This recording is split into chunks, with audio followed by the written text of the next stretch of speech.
ngizwa amahlebezi mfowethu bathi njengoba usoyenka kahle kanje kunamahlebezi athi ngathi nokutshontsha inkomo angazi kanjani njengoba abantu bekuthanda kangaka bewuthanda kangaka nomculo wakho ikuphi nje ongafisa ukuthi ubasho kubona ukusho kubona Abathi ngiyabonga ukuba nikho ngabe unjabulo langa kaziwa ngabe unjabulo langa akekho la kakhona seziningi izinto engizenzile ngombulo ngisazozenza futhi ezinye ngiyanibonga kakhulu South Africa kakithi ngiyanithanda bafowethu nihlezi nazo ukuthi unjabulo langa uyanithanda nela manje kuthiwa under my heart underneath basho njalo mfowethu lalela mfowethu ngiyabo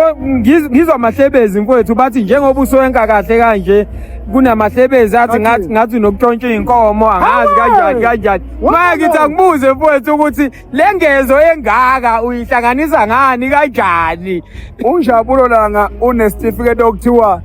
i-Human Resources Management awusukaneni madoda unjabulo langa unesitifiketi okuthiwa Certificate in Law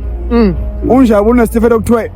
i-Electrical Engineering awu madoda bayangidida-ke labo uthi bathini kimi uyazi cha unjabulo unemonto eziwu-5 awu madoda bathini engantshontshiwe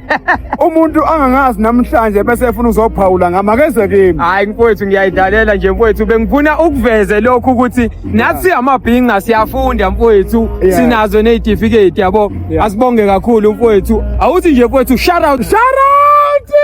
awusuka